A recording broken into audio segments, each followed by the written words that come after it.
UFC 315. We got Bilal Muhammad versus Jack Della Maddalena. Welcome everyone to Winning in the Shadows. Andy and Jim are going to break down all the fights, and we do not have a minute to spare, so we're going to get into it. You guys hit the like button.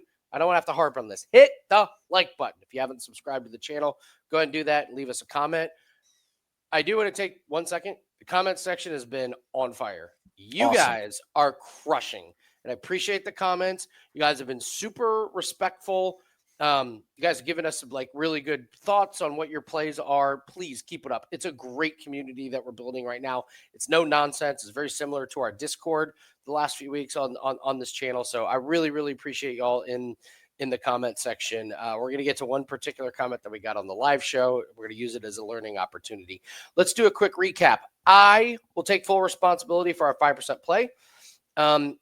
Jim, do you remember when we put a 5% play on a fighter and she was so bad she got cut a few days later? I do recall. Listen, I stood here in front of all you beautiful people and I said, Juliana Miller stinks. Which she does. And I was proven correct. Mm-hmm. They just happened to find the one fighter who decided to fight worse than Juliana Miller. Juliana Miller is an absolute fade machine. I will say she did look better. I just don't think she has the physical attributes to do that against many UFC fighters. So 5% play, which was a cross-sport parlay, that's on me. We did win our other cross-sport parlay on Sandhagen, which was a no sweat. Shout out to Fig. I hope he's okay. I hope we see him again, but it's probably not going to be for a long time. But the real star of the MMA was PFL. And we bring this up, Jim, because we have PFL this week. And like you said, nobody's paying attention to PFL Europe. The books are not paying attention to PFL Europe. We have plays up. We've beaten the lines already. They're still playable. So, Jim, recap a little bit of PFL. That's where the money is to be made this week. So PFL actually killed my winning percentage and made money. But, hey, when your winning percentage drops. Yeah. From when 73% to 70%. Yeah, nice. I mean, it's okay. So, look, we took a shot on Carl Williams. Which we won. We won. Okay. We won. But we've seen that script a million times. It was a 1% shot at plus 275. And if you run that fight back again on Carl with a full training camp, that looks like an absolute steal. Absolute steal. It is what it is. You're going to get burnt by the judges. You got to move on and get over it. The second bummer of the night was we had Sullivan Cauley over Nunes. Nunes looks like hell at weigh-ins. Fight gets called off. What does Cauley do? He goes out and he sparks his new opponent. So that was going to be an easy 3% cash. Elbows to the... Yeah, Nunes was getting crushed. He was going to get run through. So the read was spot on. The star of the night is Simeon Powell by knockout, fading Carl Albrechtsen. And the thing with PFL is you got to read the narrative. They did not bring Carl Albrechtsen into win. It's that simple. Okay? That's simple. So absolute star of the show. We hit some absolutely great live bets in our Discord for PFL. We can't be bashful taking a method of victory in PFL as well as having a money line play. I mean, it's just a cash cow. And, UFC doesn't look like the star, but we made some great live bets on the show as well. Live betting continues to be an absolute star in this space when you know what you're going to get after a round. And these judges and these books have no clue about the actual fight and what is happening. So that's where we can make our damage. We got Yana Santos at minus 110. We got Yana Santos at basically even money when it was obvious Miesha Tate couldn't take her down. Yeah. So the live show is where it's at. Takedown Live will be live on Saturday. And yeah, I really can't believe it, but I've made more money off of live bets than I have our pre-fights. It's been a cash cow. And if you guys watch the stream, my reads were so off last week. My reads were horrific last week. But the live lines, when you can see what's happening in action, that's where it's at. So join us. Our PFL pack is up right now at wagertalk.com. We'll start to talk about that here in a little bit. We got to break into the fights here, Jim. So let's start with our good buddy. Happy Brad Katona fight week, everybody. Brad Katona fight week. We always say this with Brad Katona. I don't care who wins. Take over. It's juiced. I still like it as a parlay piece. If it ain't broke, don't fix it. I don't really care who wins. I lean Bekzat. I'm not that impressed with him. Let's just take this to go the distance. Katona is the ultimate over. He's durable. He's got good cardio. He's got good defense. He strikes okay, but not with devastating power. He's got an okay ground game, but he's not submitting people. 13 out of the last 14 fights have gone the distance. So I'm not going to change much. It's Katona and a fight over 2.5 or it goes the distance. What say you? I agree 100%. Brad Katona could not finish Jesse Butler. I forgot about that. Butler. Jesse Butler, everybody. Yes, fight goes over. I forgot he couldn't remember get that? Jesse Butler out of there. It's got to be the time, right? Come on, Brad. This has got to be the guy. Not even close. Yep. Never a moment in that fight that was going to end. He gets beat by Matsumoto, but again, goes the distance. He stays safe. You know, he loses these close fights. He wins some close ones. Bekzat is coming off of the debut of a lifetime as far as opponents go, and they're giving him a beatable matchup. I just think he's going to be too much for Katona. Odds are it's going to decision, so if you're scared of the Canada judges, just take the over 2.5. There's nothing else to say stylistically in this fight. You're going to see punchy, you're going to see kicky, you're going to see wrestly. They're all going to do the same thing. This is going to be a close fight. Take it over. Yeah, I will add that, Bekzat, like he went the distance because Umar, but he got dominated. He landed 3 significant strikes, I think. So, we don't need to dwell on this one anymore. Daniel Santos, who we haven't seen in a couple years. Jeong Lee, how do you see this fight going, Jim? I like Lee. In this spot. He's going to be bigger, coming up in weight with Daniel Santos. Here's the thing. We just spoke about this with Juliana Miller, and I think it rang true, is all these canceled bouts for Daniel Santos, and he's always fighting an injury. There's always something with this guy. Yeah, it's a lot. Where's your opportunity to get better? Okay. Like where is it? I know he's a young man, but I mean, it's canceled fight after canceled fight. I mean, why are you pulling out of a fight with Marcelo Rojo? Like, even if you're on one ankle, you're taking that fight because that guy's kill or be killed. Why you can't fight with Johnny Munoz, who's on his way out of a career. So like the cancellations are one thing, but he's not dropping it out against killers either. So, I mean, you take your injury into the cage, you make your money. I'm curious about this weight move up. Lee is going to be bigger. There's something about Lee, man. I know he's a road to UFC guy, but I like him. There's something about him I just like. Both these guys are going to throw down, and I would not be surprised to see somebody not make the end bell here, to say the least. But I like Lee in this spot. I like Lee in this spot. I have no strong opinion. I did tape work, and I came away going, I think these guys are pretty similar. They're good, not great at a lot of things. I actually lean. This is not a strong thing, but when I watched, all right. So if you want to see something funny, go watch Jeong Lee's last fight against Hyder Mill. It lasted 1:05, and it was so exciting in the last 15 seconds. Jim, Daniel Cormier was screaming like a girl. It's so worth it. Laura was just going ballistic too. Like, they were going crazy because Emil and Lee were just trading. Why do I like this to go the over? Because this corner's going to go, you ain't never doing that again, son. You ain't got the chin for that. Yep. You got hit clean 1,000,000 times on the chin because you don't know how to block. And before that, Blake Builder goes the distance, split before that. And he's not fighting road to UFC guys anymore. I think he's going to take a much more measured approach with this one. Daniel Santos, like you said, big, long layoff. I ever so slightly in the over. I'm not betting a penny on this fight. So I think your money's spent a little bit better elsewhere. I have no strong opinion. I lean to Jim with the move up for Santos, but I won't be betting anything on this one. All right. Marc-Andre Barriault and Bruno Silva. This has to be a loser leaves town, right? I think they both should carpool and leave town together. Oh, that would be so much fun. Both of them go. Oh, they can split an Uber to the airport. It's your new sitcom, your new reality show, the Canadian and the Brazilian. Yeah. Driving home. Yeah, we got some real issues with Bruno Silva. He's come out and said he has extreme anxiety now in fights. after the Alex Pereira fight, and he can't get over it. I mean, look at this record, bro. It's bad. It's really bad. How do you see this fight going? There's one thing this fight comes down to, and that's Barriault's chin. Yeah. I can remember where I was, what I was standing, and what I was eating as he got knocked out by Dustin Stolzfus.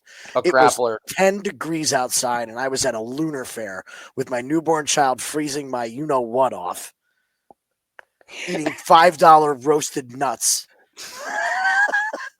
and then watching my money evaporate as he got knocked out by Dustin Stolzfus. So Yeah. I don't have a whole lot of faith in this chin. I will say this, man. If this hits the ground, Silva's not surviving. I don't think this has a shot of going the distance. This is going to be a death by 1,000 paper cuts of ground and pound if Marc-Andre Barriault gets us to the ground. And at some point, whether it's a knockout legit or not, the ref has to step in and protect the fighter. So if we have these anxiety issues with Silva, he's going to shell up. Marc-Andre is just going to keep the volume on him in the ground and pound. And I think the ref stops it. If it stays standing, I will gladly bet against Marc-Andre Barriault's chin. Okay. So I think you're getting finishing equity on both sides in this fight. So I would parlay this doesn't go the distance. I am not putting my money on either of these names. There's no way. No way. I would sooner bet the Lee fight money lines than I would this fight. I have more confidence in you and Barriault. I think Silva's toast. He's lost. He's looked so bad in his fights, and part of the reason why they've gone the distance, when I read that thing about his anxiety, I was like, oh, makes sense why he goes the distance, because he's not engaging. Mm-hmm. He's he got submitted by Brandon Allen, but then goes the distance against Shara, Weidman, and Ardiev. It's because he's fighting scared. And I really think the other fighters knew that and feel that. Yeah. And it was just like, we're dominating. Like, even physically, he doesn't look the same. Go back and look at that Alex Pereira fight. This isn't the same guy. I was glad that he said something, and part of me, my heart goes out to him. Why do they keep throwing him in there? But I don't want to make this comparison, but I don't want to watch a Tony Ferguson ass kicking. Yeah. Ever again. And now that I know this about Bruno Silva, I don't want to watch it. I know the guy's got to make money. He's got, family and everything. But when I hear him talk about like all the anxiety he has, and he's terrified when he gets in the ring and his brain just like, melts, shit's scary. Mm-hmm. It's really, really scary. So, and when it's the only thing you know how to do in life, what do you do? Yeah. When you've been a fighter your entire life, this guy's been, fight. Look at this. He's fighting since 2010. What are you supposed to tell this guy? My heart goes out to him, but this is a betting show. Our job is to make money. These guys agree to go in there. It's Barriault for me. I'm a lot more confident than you. I know Barriault. I know his chin's shit, but I don't know. I go to speak Barriault. to that over, like you're saying, if Bruno is risk adverse, he's not going to be able to do that against Barriault. Yeah. Barriault knows one thing: move forward. Yeah, whether his chin's there or not, he's going to move forward. Yeah, it's the only way he knows how to fight. Yeah, look at this guy's career. He's been doing it for a long time. That's a lot, man. It's a lot. Yeah. So, all right, we move on to Navajo Stirling, and then we're going to talk about our PFL pack here in a bit. Navajo Stirling and Ivan Erslan. I actually have a pretty strong opinion on this fight. I'm interested in your take.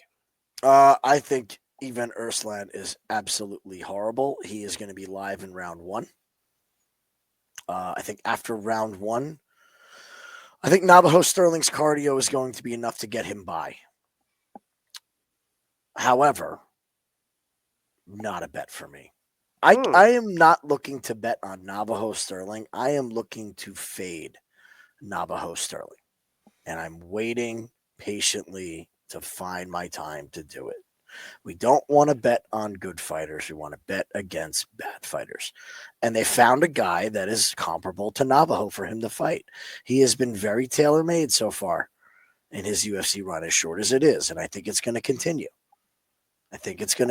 So I don't even have an opinion on his side. I could see this going to decision. I just think Erslan's cardio is not going to be good. If Navajo mixes in the wrestling, I could see him taking a big chunk out of Ivan Erslan's cardio and being able to get a late sub. So honestly, total no bet for me in this fight. I'm very interested to hear your strong opinion because I don't have one. It's juicy. It's got to be a parlay piece. I think Stirling kills this guy. Okay. Here's my reasoning behind this. This guy was not good when he was on Contender Series. We flagged this. We didn't bet against him, but we were like, this guy has a massive holes in his game. He was 4-0. Yep. I mean, he loses kickboxing. You know, he wins Muay Thai, but then let's be honest. Okay, he wins a decisions first fight 0-0. Okay, then he beats a guy that's 15-13. Then he beats a guy that's 9-8. Then he beats Sam Key, who legendarily has made us a lot of money when he was in PFL. He knocks out Latu, but I thought all of the holes in his game were evident there. Yep. But you also saw the upside, which he's huge. He's massive. Not being able to finish Togos is not a great look. But what do we always say? There's some of these fights where these guys are told to just get cage time. I wonder if that's what Do you happened. think that was one of them? I think it was a very measured approach when they were like, you can melt this guy, but you're not going to. You're going to survive, and you're just going to work this guy, and you're going to get 15 minutes of cage time. Yeah. If the opportunity comes to knock Tokos out, go for it, but only if it's like right there. I appreciated that he went the distance, and I think Erslan's pretty bad, man. You mentioned it. The cardio is just not there. Sterling's cardio is much better. Yeah, he's got the cardio. The cardio advantage is just huge. I didn't think this was a split decision against Cutelaba. I thought Erslan lost it handily.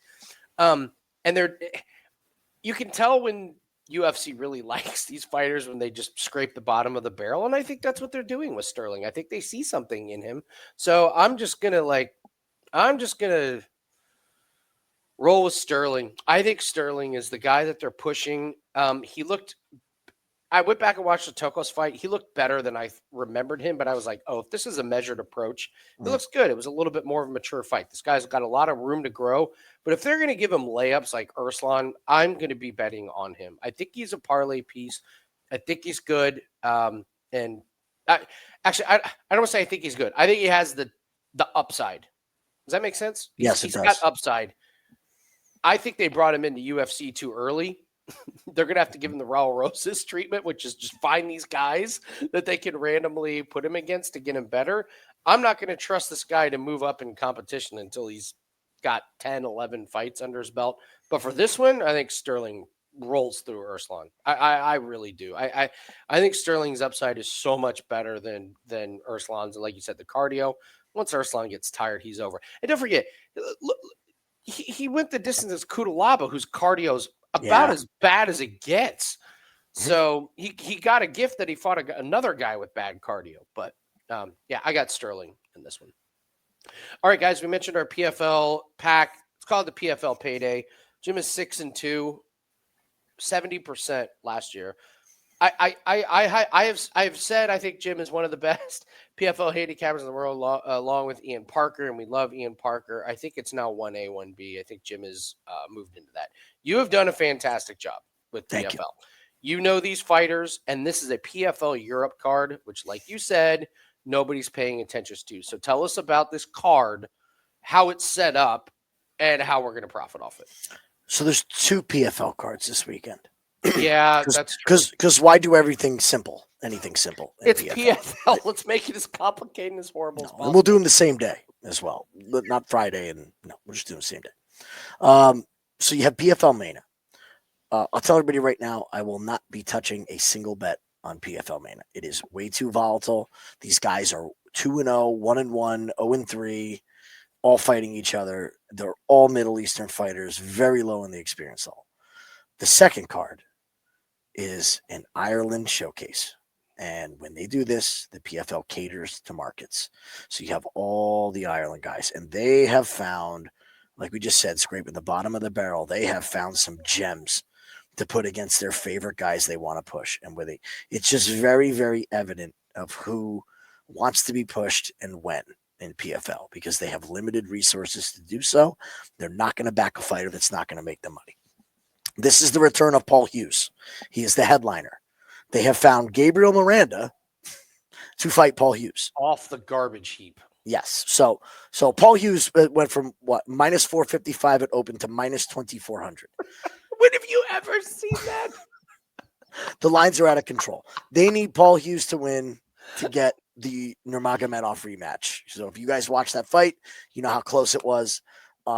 This is just so gettable. And to prove that nobody is paying attention to this, the books released PFL meta lines before PFL Europe even released. They weren't watching this at all, and you can tell by the lines now they're in panic mode, absolute panic mode. So yeah, get these PFL plays, guys. It's again, like I said earlier, we don't want to try to find the great fighters to bet on. We want to bet against these bad fighters. It is so much easier to be bad than it is to be good on the night of the fight. And Amen. just find these guys and know them. We have our guys that we bet on, the mechanic, the realtor. If they ever get fights, we know it. I don't care what organization it is. I'll try to find a line on it and bet against them. Yeah, absolutely. Listen, this is a UFC breakdown show. At the end of the day, our job is to make money for ourselves and for you guys. So I'm always going to push you guys into what worked great for us. We have a 5% best bet that is up. It's a UFC and soccer cross-sport parlay. Absolutely grab that one. But PFL is where it's at. Last couple of years have been a monster builder of the bankroll. Absolutely monster. Those events take place Saturday. So take advantage of that at wagertalk.com. All right, Jim, let's keep going on the fights we have. Modestas, Bukauskas, and Yeong, Cutelaba. Pretty close to pick 'em. Who you like? Well, it's a shame we're never going to get Eon by sub at plus 1,200 again, huh? Yeah, right? So if you watch the Method of Victory show, you're happy with Eon's last fight. I love what Eon has done with his career. I know he doesn't have the best cardio, but boy, does it seem like this guy just realized that I can't get in the firefights with everybody. I have to be able to wrestle. And it served him really well. Really well. If he can get fights to the ground, he is a real problem. He is. He's a problem. He's been training with a good camp. He's been in the wrestling room with Sergey Spivak, working on that wrestling, recently promoted to BJJ purple belt. So he's advancing in his career. Okay. I don't know what Modestas Bukauskas is doing to get any better. He sure looks like the same fighter every time we see him. And this is a former guy who was released by the UFC and back again and just has not looked impressive at all since his return. My problem with Bukauskas is he's beating really bad guys and he's looking extremely slow doing it. He's very slow. Molasses slow. Molasses. So Cutelaba is going to have the path in the wrestling. The other thing is, if these guys had changed in the pocket, I can count on Cutelaba to have gas for a round and a half. I think he's going to have a huge speed advantage. And that chin of Bukauskas, we have to remember, this guy got sparked by Victor Petrino. He got beat by Khalil Roundtree before Khalil was a juggernaut. Lost the stand-up fight to Michael Zajac before he was at Fighting Nerds. Lost to Jimmy Crute. It's awful. It's bad, man. And look at the guys that he's beating. They're gone. Yeah, they're pretty bad. Gone. Who's left? There's Yeah. nobody on his win record that is left in the UFC. Cutelaba is at least fighting up-and-comers. They may not be great, but I like Eon on this fight. I think he's going to catch Modestas. I think that chin of Modestas is going to rear its ugly head. Kind of like the same thing I said before. If Cutelaba gets on top, I can see a ground and pound stoppage. I have nothing more to add. I agree with you completely. All right. I think Cutelaba at this price is pretty good. If Bukauskas can keep it on the feet, he does have a little bit of a chance to outpoint Cutelaba, especially if Cutelaba gets tired. But yeah, one takedown, and I think Bukauskas is kind of stuck there a little bit. So we move on to Jessica Andrade and Jasmine. Jasudavicius. A lot of money coming in on Jasmine. And I don't know if it's because she's getting a lot of press from being the hometown or the fighting in front of the Canadian crowd. And Jessica Andrade is not that sexy to bet on. A lot of money's come in on Jasmine. Do you think it's worth it? Do you think it's warranted? How do you see this fight? I do think it's warranted. Okay. 39 career fights for we go to Andrade, who's younger than Jasmine. 39. That is a ton. That is a truckload. Okay. And she's not a wrestler. These are striking battles. This is built up scar tissue. This is damage. This is wear and tear on your body. I just think that Jasmine, it's just her time, man. We are continuing to fade these older fighters as they start running into the twilight of their career. Jasmine is going to be absolutely massive. Andrade is in the wrong damn weight class because she just can't make the weight anymore down a weight class. It diminishes her too much. She's at a huge disadvantage. Now, Andrade can catch anybody. But when's the last time we saw it? I was like, can she? She caught Dern, but that was a train wreck of Mackenzie Dern. That was the divorce. That was the divorce fight and the divorce parade. Yeah. Where Andrade fights a million times in 2023 because she's like, yeah, divorce is expensive. So her and Mackenzie Dern going through the same shit. They just went there and was like, we're gonna beat the shit out of each other. Which what it means is Andrade pictures Dern as Andrade's husband, and Dern pictures Andrade as, and they just went toe to toe on him. They wanted $50K. There was an agreement that somehow they wanted $50K. They needed. We're gonna win this. We're gonna split this, girl. She got dog walked by Natalia Silva. Absolutely, and that's a fight that took place in Andrade's world, the stand-up. Here's how I'd like to play this fight more than anything. I am all over this fight to not go the distance. Okay. If it hits the ground, Jazz is going to work for position. She's going to get in a dominant position, and she's going to keep pitter-pattering till Andrade gives her neck up or the ref has to stop it. Okay. If it doesn't hit the ground, Jasmine's striking is not that good on the feet, and she leaves massive holes. By not that good, do you mean absolutely horrific and non-existent? No, I don't think it's – honestly, I don't think it's that bad. I think it's awful. It's not great, but we've seen a hell of a lot worse. She is not – yes, we've seen worse. Yes. Who's our girl that got knocked out by last Petrovic. week? No. Before that, who was the other one that got beat? Chelsea Chandler. Chelsea Chandler just got the record for the worst striking. Jasmine pieces her up on the feet. Chelsea Chandler's bad. Yeah. So I just think that both of these women, no matter where this fight takes place, one of them is going to have a massive advantage. And I said this about the Jillian Robertson fight last week. I've been good on these women's fight unders. Been good on them. This is one that I eyeballed as well. I'm going fight doesn't go the distance. Instead of taking a side, I will pick Jasmine to get the TKO submission victory if she's going to get Jess to the ground. I just think she's going to get it there. Yeah, I had questions about Jasmine after this Tracy Cortez fight. I was like, come on. How do you lose to Tracy Cortez? But I like the improvements that she made. Gets the finish against Cachoeira. Great, you should. Fatima Klein came out a baller. An absolute baller. Girl's badass. Fatima Klein's legit. Yeah. We bet on her big in Fatima's next fight. And give Jasmine credit. Fatima Klein had nothing to lose.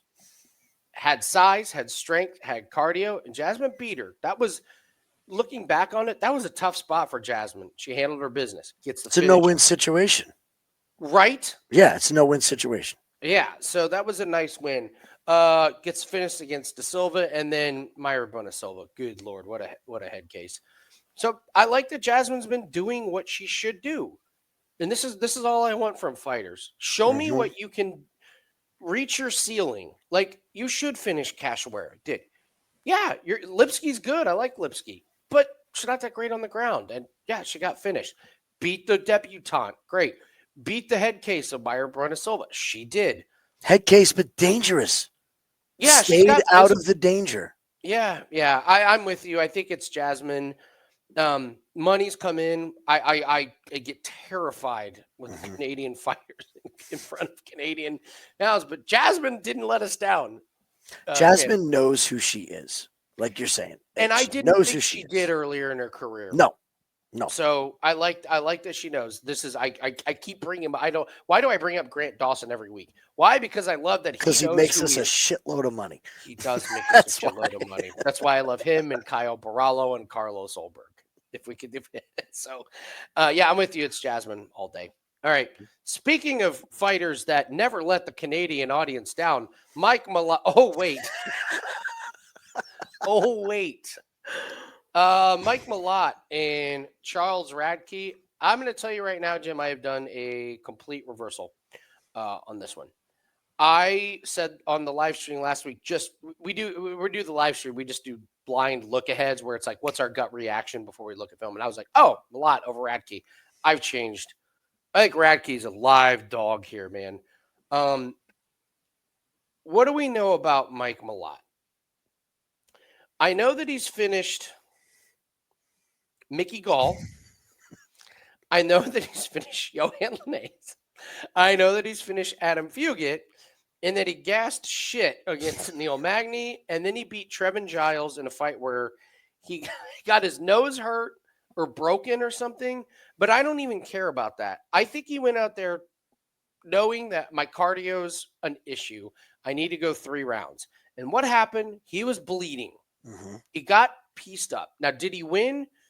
Yeah, that's great. That's against Trevin Giles, who I'm just not that impressed with. This guy has lost 3 in a row. Yeah, I was just gonna say, look at this record. Yeah, he's lost 3 in a row.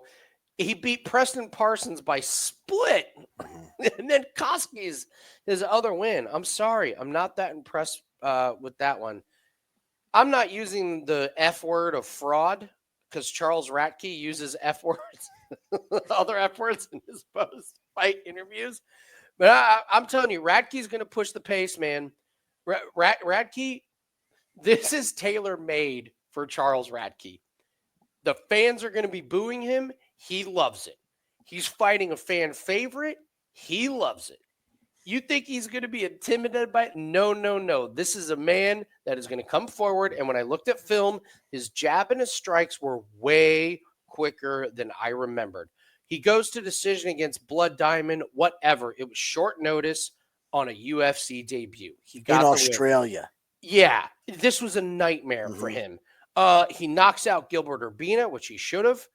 Loses to Prates. Oh, no. Which he should have. Mm-hmm. And then nukes Selmansberger, which he should have. This guy has done everything he should have. Everything that we've expected of him. I expected him to beat Blood Diamond. He did. I expected him to beat Urbina. He did. We expected him to lose to Prates. He did. We expected him to knock out Selmansberger. We did. I think we've got a good read on this guy. Mike Malott may try and protect his cardio. I don't think Charles Radtke is going to give him the space. I think he's going to be in his face and say, guess what? You're going to have to take me down. And if you do, you're going to tire yourself out. Once I get back up, I'm going to strike. I love Radtke as the underdog, and I have completely flipped on this one. I think this is another bed shitter for Mike Malott. Come on over to the dark side, buddy. Oh, okay. Come on over. There's room. Okay. Mike Malott is going to go down as one of those fighters that was really good at one thing, being a finisher. And we call this the Bo Nickel. He's been a finisher. He finishes fights. That's how he wins. And what happens? People get in your ears. You got to be able to win decision. You got to fight this way now. You got to change. You got to do this. You got to do this. Look at this. Ground and pound. Guillotine. Arm triangle. There's a decision in grappling. So what? That always happens. Against Trevin Giles. Hook to ground against Trevin Giles. Hook to ground strikes. Guillotine choke. Rear naked choke. Keep going down. Grappling. We got to. All right. There's a grappling decision. Oh, look, an MMA fight. Punches. Yeah. All right. We have one draw. Other than that, punches, knees. He wins. He's a finished fighter. When you try to turn some of these guys into decision fighters, they lose their edge. What we call this, the Bo Nickel. Mike Malott is good at getting finishes. Now he's going to try to point fight. I don't like it, man. He doesn't have the defense for it. He doesn't have the cardio for it. He doesn't have the, I don't want to be damning here, okay? But like, look, he's shown a little bit of deer in headlights in his fights when things aren't going his way. I thought he was deer in headlights against Trevin Giles. He was. Things were not going well. They were not going well. Charlie Radtke, I think, is going to walk in here and absolutely destroy Mike Malott in the second round. Malott is going to be forced to fight against Radtke. Radtke will not take a step back. If he can get out of the first round, Malott will not survive the second round because at that point his cardio is gone. I like this. And Charlie Radtke is going to walk forward and be fueled by all of this. The other thing about Charlie Radtke is this. Boy, does he seem calm. Like he's his usual brash self. But there is an air of confidence about Charlie Radtke going into this fight. And I'm not going to get into the political side of it, USA versus Canada. All right. But there is a calmness to him. He has said that he is in the best headspace. He doesn't have to worry about a house. They got the house done, paid for, good to go. His girl's making money. He's just got to worry about training. That's it. And we've seen him improve. I'm not going to hold the knockout to Carlos Pradas with one of the most vicious body knees that we've ever seen against him. No. Other than that, the guy's proven to be plenty tough. So I don't think Malott gets him out of there. Give me Radtke, man. Give me Radtke by finish. I don't think Malott survives this. This is one of those funny things here. So, all right. Blood Diamond, awful fighter. Probably won't see him again. Gilbert Urbina, probably not going to see him again. Salzburger, probably not going to see him. Prates, title contender. what a crazy step up, right? What a crazy step up. Yeah. Fun story about Charles Radtke. So after his fight where he did the insane when he did the insane post-fight interview where he used the F word, no, not that F word, the other F word. And Cormier was like, all right, thank you. And just like turned and walked off. A few days later, Kelly in Vegas texts me and she's like, do you know someone named Charlie Radtke? And I was like, well, I don't know him personally, but he left an everlasting memory in my mind with his post-fight interview. She's like, yeah, I'm getting my nails done next to his girlfriend. And she's like, yeah, I'm the girlfriend of Charlie Radtke, a UFC fighter. And I was like, ask her about his post-fight interview. Kelly texts me like 1 minute later. She's like, yeah, our family sent some messages about that one. Shout out to Kelly. I love Shout the inside information, in man. What a small world. I know. Kelly in Vegas is getting her nails done with Charlie Radtke's girlfriend. And they never met before. It's not like they're friends. They had just never met before. It just happened that way. But if you know Kelly, you know she meets everybody. All right. Amazing. Benoit Saint-Denis. Listen, I've been disappointed by a lot of fights that have been canceled.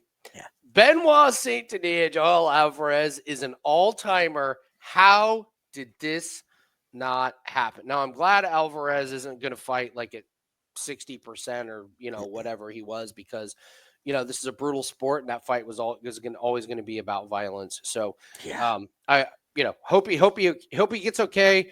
I hope Saint-Denis runs through Prepolec because I want to see Alvarez and Saint-Denis. On paper, this is a complete ass kicking. Any chance Prepolec does anything good here, Jim? Can he keep it on the feet? I think he can try to keep it on the feet. But that's the thing. I don't. Come on, the feet. Jim. Look at this guy that he just beat. I know. Look at this pixelated picture of Gustavo Wurlitzer. That picture is cropped out of Windows 95. That was done in paint. Okay, that was done in paint. Wow, paint. Wow, what a throwback. The kids don't know what they don't know paint nothing was. about paint. All right, let's make this quick. Benoit Saint-Denis is a minus bazillion. What do you think? He's gonna smoke. He's gonna smoke. Very, very I agree with you. Very upset we don't get to see Joe. Remember the first Joe Alvarez bet we had? No. What was it? You don't remember? Thiago Santos. Oh wow. Yeah. Let me pull up Joel Alvarez because man, his unders have just been fantastic. Had my eye on this guy for a long time, man. For a long time. He fought these other guys, but he was out for a while. But that Thiago Santos fight, I remember that. Yeah. All right, no more Joel Alvarez. I miss him. Look, Benoit Saint-Denis is going to win by finish. There you go. There's my prediction. And we move on to probably going to be in round one. All right, Alexa. I've never seen. Me and Gianni laughed hysterically about this when they released the over/under in rounds, and it was half. It's like Yeah. 2 minutes and 30 seconds. They moved it up to 1.5, but I don't think there's anything to be made here unless you're taking Saint-Denis as a parlay piece by finish. Alexa Grasso and Natalia Silva. Now this is a fight I'm very interested in breaking down. What do you think? I really, I know where you're going with this fight. I love Natalia Silva. We love Natalia Silva. She Look at does that face. everything right. Oh, she's How could cute you as a not love button. that face? Cute as a Violent button. as shit and cute as a button. Oh, just how fun, right? You go out to dinner, then go to the gym and You can put take the gloves on and you could introduce her to friends and hash they out would your love her. differences. You could introduce her to her family. They would love her. Who doesn't love Natalia Silva? I'm always up for getting punched in the face. I'd be very happy. I'm worried that we saw the worst of Alexa Grasso in her last fight. I'm sorry, I choked on my only think it can go You up. think that was the worst of Alexa Grasso? That's what I think it can only go up from here. That's the thing, bro. Truth. Like it's either she's done, True. and it's very hard for me to believe that somebody who held the title in September of last year is done. Well, okay, yeah, you're right. Technically, she did hold the title in September before Valentina made her your you know what. Yeah.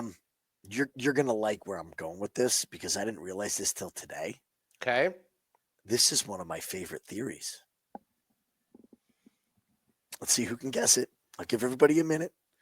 Alexa Grasso, if you go to her page. Okay. This is one of my favorite theories. She has fought the same person. Yeah, the same person theory. Over and over again. Yeah. Since 2023. She has fought Valentina Shevchenko and only Valentina Shevchenko. They have fought. They have been on The Ultimate Fighter. They have done 3 press tours together. Now she's got to fight somebody different. That is an extremely hard thing to do. Extremely hard. So Natalia is going to bring different problems that she has seen. I've swayed over to your side. I think Natalia is going to get this done by decision. Grasso notoriously hard to finish. Just in looking at it, Natalia's very good at fighting on her back foot and going backwards. And I think Grasso's going to have to blitz to get on the inside. So she's not going to be able to blitz and clinch and get it into the dirty boxing range. The left and right movement of Natalia Silva is going to be something that Valentina doesn't do a lot of, and I think is going to have Grasso chasing most of this fight. And as we've seen, chasing Natalia Silva is a recipe for absolute disaster because she is pinpoint accurate, has great left and right movement. So I have flipped over. I like Natalia Silva in this spot. That 3 times fighting Valentina, I can't look past it. It's so strange when fighters get pushed up with their back against the fence. You're like, oh no. It's like Silva's in her world. Mm-hmm. When Silva gets her back against the fence, fighters come in and they eat a 1-2 followed by a kick. Yep. And guess what? All 3 land. Yep. And good luck trying to take Natalia Silva down. Her takedown defense is absolutely fantastic. So many times against Andrade. Andrade got to the body. Natalia Silva, like, she does this thing where it's not like a complete stuff where she, like, gets the double underhooks and pushes her away. What she does is she, like, slides the fighter up her body to where it's like, we're now in a clinch. You're not in a takedown situation. Yeah. And then she's so quick the way she circles around. Just circle. Andrade got to be exhausted trying to chase her around. Grasso got absolutely dog walked on her back. Like, Shevchenko just took her down, plop, laid there. So I don't think that Silva has to worry about blocking takedowns very much. If Grasso wants to try and wrestle, good luck. You're not going to get there. I don't think Silva even needs to mess around with takedowns, even though Grasso went down like really quick. I think Silva's too quick on the feet, man. I think she's a title holder. I really do. She's gotten better. They did kind of their it wasn't the official face-offs, but they were there at the press conference, and so was it almost a little bit taller, same size. Yeah, how's Grasso's not big, man. No, Grasso's not big, and you're gonna tell me that Grasso's like made these amazing changes after fighting Valentina? I just don't buy it. It's only 3 rounds. I think Silva's striking is just going to be way too much. Alexa Grasso looked so tentative. She was on her back foot. She got taken down. She was super, super tentative. I like Natalia Silva a lot in this one. Jose Aldo and, Zahabi. Before we get in that one, guys, if you haven't hit the like button, please hit the like button. It just helps us rank a little bit higher on YouTube. And subscribe to the channel to get notified when we do all of our breakdown videos. It really, really helps us out. I really, really appreciate it. So go ahead and do that for us and leave a comment. Like we said, the comment section's been popping. It's really, really great. If you want to join our Discord, it's free. We have all kinds of things in our Discord. We have really great handicappers that post their plays for free. We have spreadsheets that are free to download. We have bankroll trackers that are free to download. All these tools make you guys better at being sports better. So all this is free. Join our Discord. It's the Winning in Shadows Discord channel. Myself, Jim, Corbin, Jan, Dan, we're all in there. You can have access to us. We'll answer your comments and everything. So it's a great Discord. And honestly, from the bottom of my heart, we are so proud of our Discord. We are. Discords can suck in the sports gambling world. Not ours. Ours is no nonsense. You're not going to come in there and see a bunch of junk and a bunch of trash talking everything. You're going to see guys posting their free plays, tracking their own plays that you can take advantage of. So go ahead and join the Discord. It's Winning in Shadows. I'll put the link in the comment section. All right, let's jump ahead to Jose Aldo and Zahabi. Interested in your take. Who you got? Jump snap reaction was Jose Aldo. Jump snap reaction. Okay. Just boom, Jose Aldo. Yep. But is there a point where we got to say enough is enough with Aldo? Like, I know everyone wants to absolutely crucify Mario Batista for doing what he did, but here's the bottom line. Winning in the UFC is the most ridiculous argument ever. I don't like the way he won. Yeah. When you put your paycheck on the line and you decide you're going to stand toe-to-toe with Jose Aldo. Jose Aldo! It's Jose Aldo. Here's the damning thing, though, is Aldo didn't have an answer. Like, that fight happens 5 years ago. He doesn't get held up against the fence. No, Aldo murders him. So, are we seeing major? We know he has chinks in the armor. You're going with this Jose Aldo old. It's really the big, not old. It's not even an old thing. Like, he's 38. We know what his age is, but is the fire the same? Like the desperation, get off the fence, get back to your feet. Like where was it? Mario Batista did nothing special in that fight at all. It wasn't like, oh man, Mario Batista, he went, trained with Kurt Angle. Now he knows how to wrestle and blah, blah, blah, blah. No, none of that. He shot for double underhooks and held Aldo against the cage. And Aldo did not pummel. He did not circle. He did not get off. He was tentative. He got away from the leg kicks. His combinations were gone just by somebody running at him and pushing him against the cage. That is not the Jose Aldo that we know and love. And I don't like Aiemann Zahabi. He's 5-0 recently, and they've been in horrible fights. I don't think he's great. But, God, this seems like a boring, stinking another loss for Jose Aldo. I can't get there on Aldo. The bottom line is this is going to be a stand-up fight. And that's both fighters' worlds. Yeah. So we're looking at a decision. Does Aldo get to him? Can he use the leg kicks? I just don't know. So really more interested in over 2.5 or fight goes in this. I don't think anybody's getting finished. Aldo hasn't shown the brutal knockout finishing power for years. Yeah. I'm with you on the over. I don't want to slam the table and say I don't care who wins, but I love the over as the best play in this one. If it's stand up, I think Zahabi's footwork is a little bit sloppy at times. I don't like the way he stands. He busted up Pedro Munoz, but Munoz with his little T-Rex arms was just ripe to be there. Zahabi shocks Basharat when Basharat got way too cocky in the third round. That was a big mistake by Basharat. He probably loses sleep about how he screwed that one up.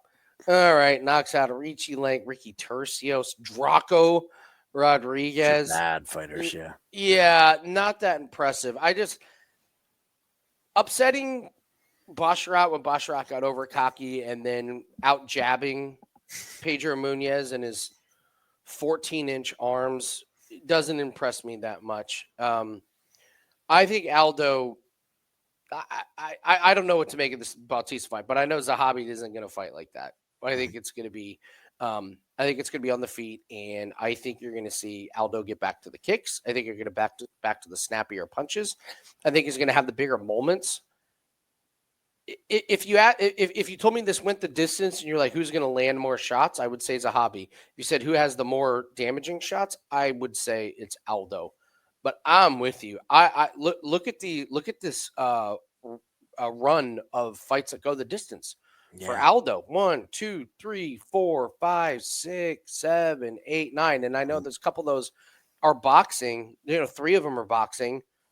But it just goes to show, like, where's the finishing ability? He's not submitting anybody these days. I don't think he's knocking anybody out. And by the way, he's not getting finished either. So I think this is a perfect recipe for the over. It's the only way I would look at sidewise, slightly lean to Aldo. Certainly not making my card for any money. So overs for me is the way to go. Who does the crowd cheer for? Aldo. I agree. It's not Zahabi. He's not. No one gives a shit about Zahabi. Sorry. You know how you can knock out Josie Aldo? Yes, there you go. And give me a great promo. And I'm in. Yeah, nobody liked Grant Dawson until he knocked the guy out and said his wife has a great ass. Now all of a sudden everyone loves him. That's all it takes. We're MMA fans. We're easy creatures to please. Mm-hmm. Give me a finish, a funny promo, we're in. All right, Valentina Shevchenko and I always butcher her name. Manon Fiorot. Good job. Valentina's coming in on the underdog. I'm interested in your take. I've flipped a couple times, but now I think I finally have my play. Who do you like? Snap judgment. Fiorot. I was in the same boat. Mm-hmm. When I first saw this, Fiorot, too big, too long, whatever. I'm leaning Shevchenko. Mainly because of the odds. And that I believe this fight goes 5 rounds. She has the ability to mix in the takedowns.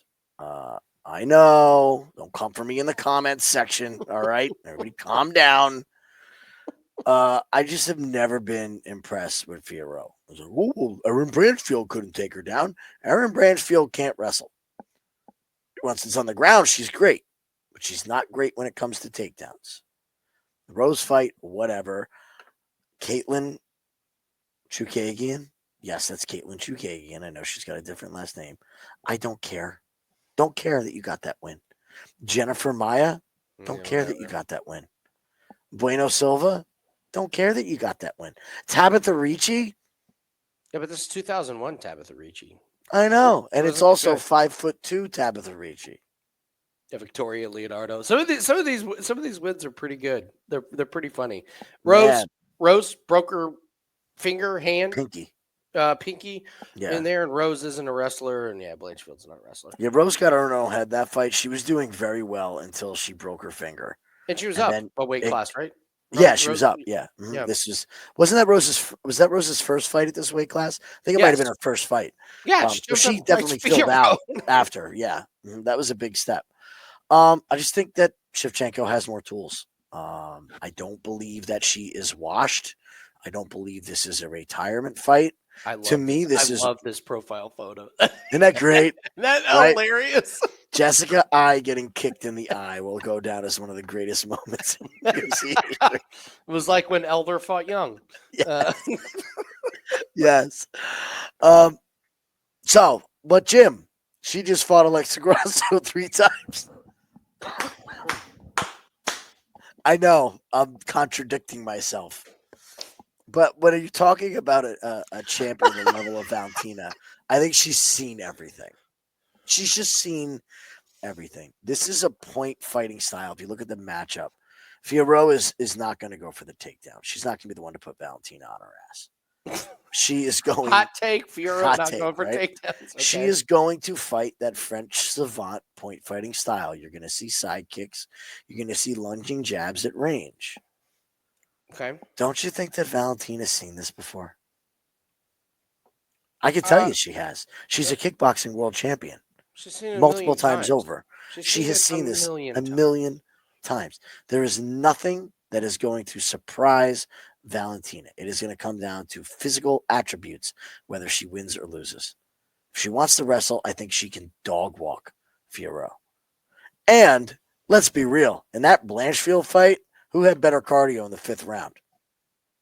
Blanchfield, after getting beat up for 4 rounds over Fierro. Fierro was running away. Blanchfield was making that a dogfight. I don't know, man. It was a jump judgment to Fierro. I think Shevchenko retains. I do. I think she retains. I don't think that we're going to see 2 new champions in one night. I just don't. I'll go Valentina plus money. I almost strangled myself with the string to my damn hoodie there. Easy. I have made the exact same adjustments, and Jim and I don't talk about our plays and our we haven't before yet. this show. I literally did the exact same thing. I was like, oh, Fierro, too big, too long. Mm-hmm. And then I watched Shevchenko and I watched Fierro, and I'm going, man, one takedown by Shevchenko, I think she holds her there. Mm-hmm. I think she grinds out wins, or grinds out rounds. And I'm with you, Fierro. Yeah, she's been winning, but okay, this big bad Fierro that's everyone's scared of. Decision against Aaron. Decision, Rose. Decision, Caitlin. Decision, Maya. Decision, Myra Buena Silva. Where's the violence? Yeah.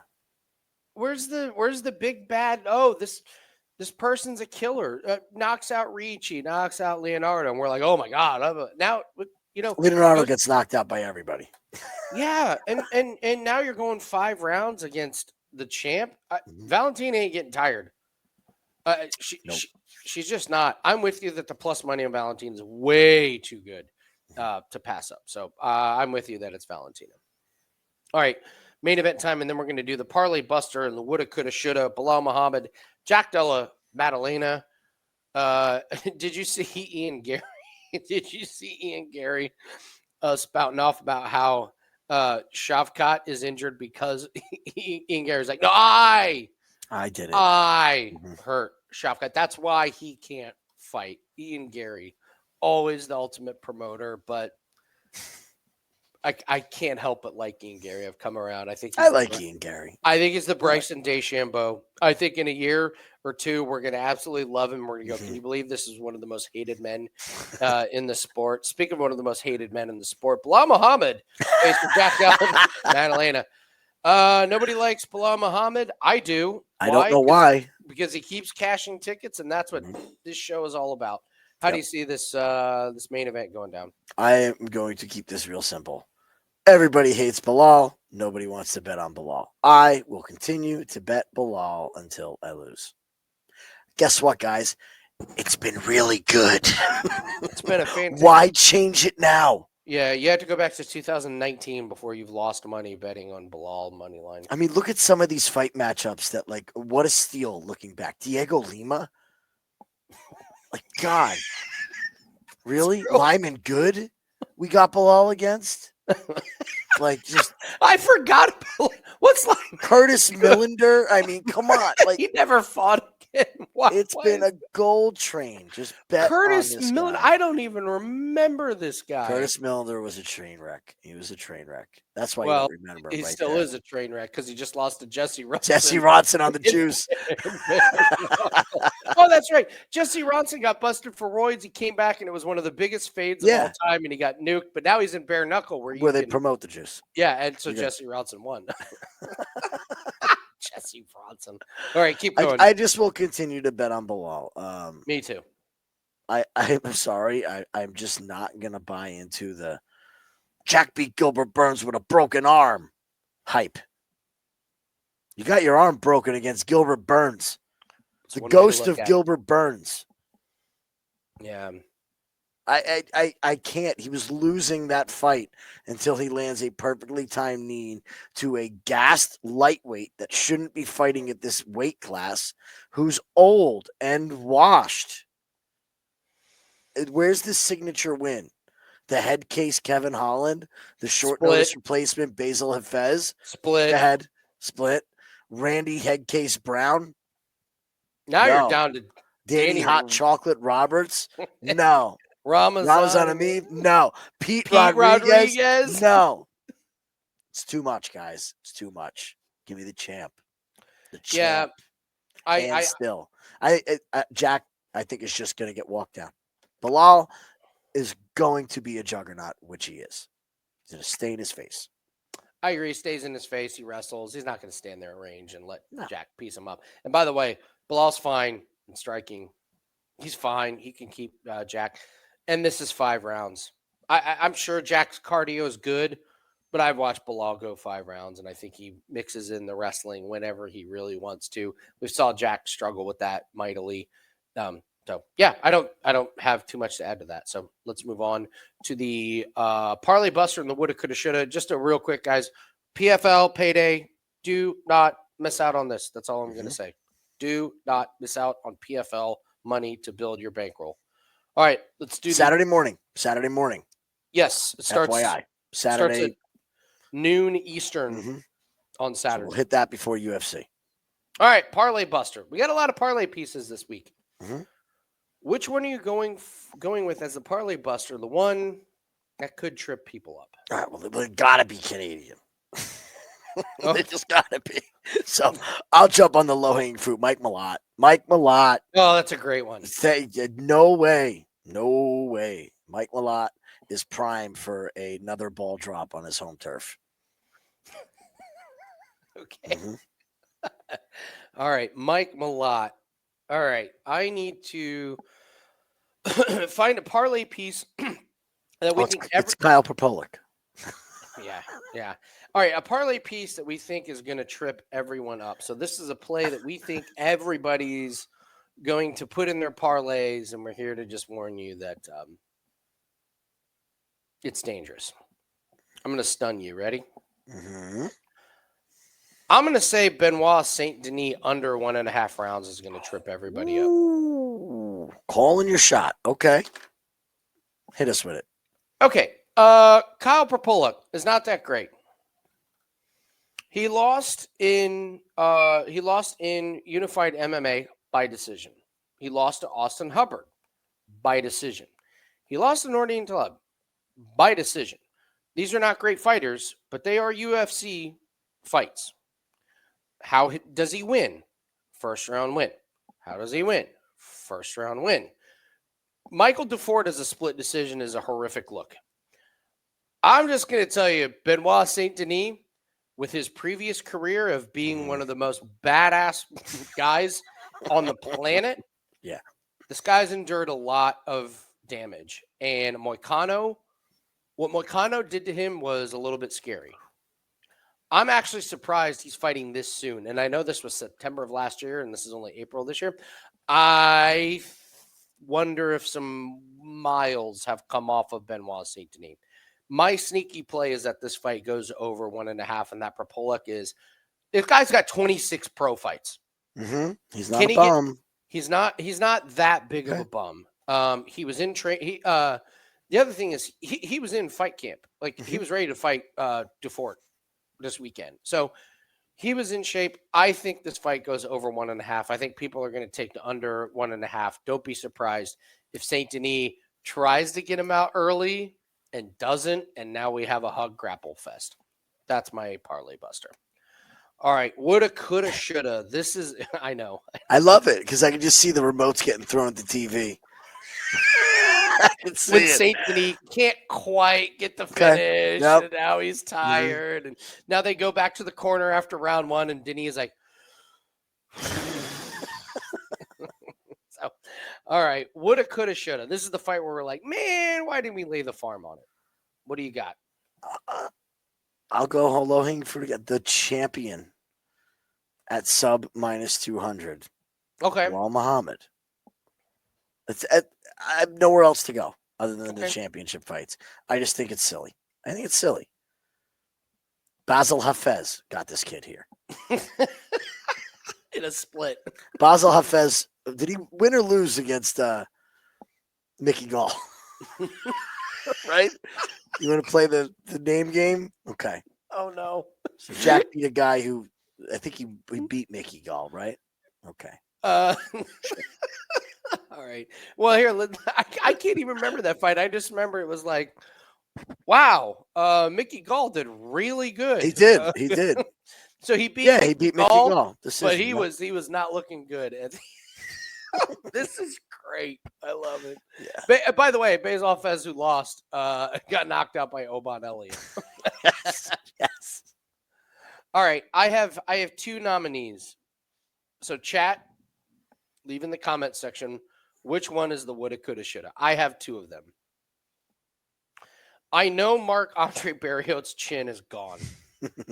I get a guy who's open about having a horrific anxiety, and they just keep putting him into fights, and he doesn't seem to be getting the help that he needs. Bruno Silva has been an absolute train wreck. He's lost 4 in a row. So I have Marc-Andre Barriault nominee. If Alexa Grasso looks like she did against Valentina Shevchenko, Natalia Silva is going to win 30-27, and it's not even going to be close. Natalia Silva is not going to get taken down by Alexa Grasso. This is going to be a fight on the feet. Like you said, Silva's footwork is amazing. The way she circles is amazing. And she's almost better off her back foot and against the fence. If Grasso even looks remotely like she did against Shevchenko, I think Silva just absolutely dog walks her. I just love her combos and her kicks. And I could see this going into round 3 where Grasso is all beat up and Silva's bouncing on the balls of her feet like she did in round 1. So I invite the chat. To try and pick my woulda, coulda, shoulda. Is it Marc-Andre Barriault or is it Natalia Silva? Which is the one that we're going to regret the most It's in your hands, guys. Not putting it there. Yes. So leave us a comment with that one. I've never done this before, but I have 2 of them. And yes, I've thought long and hard about parlaying Silva and Marc-Andre Barriault because I can get them at plus money. So, all right, guys, that's going to do it for us. Thanks so much for watching. Hope you enjoyed the breakdown. Again, PFL. Our job here is to make our bankrolls money and to make your bankrolls money. We're going to do that with PFL. Our UFC pack will be up. Highly recommend getting that one. But we have a 5% play that is up. You guys should get that. And you guys should get the PFL pack. Jim is the best PFL handicapper in the world. I am perfectly fine with saying that. I wasn't when the year started, but it's okay. I beat him last week. You're 1A, brother. You really are. So, all right. Thanks, guys. Good luck on all your bets, and we'll see everyone on Takedown Live on Saturday on the Winning in the Shadows YouTube channel. Good luck. We'll see everyone later. Bye. Good luck this weekend.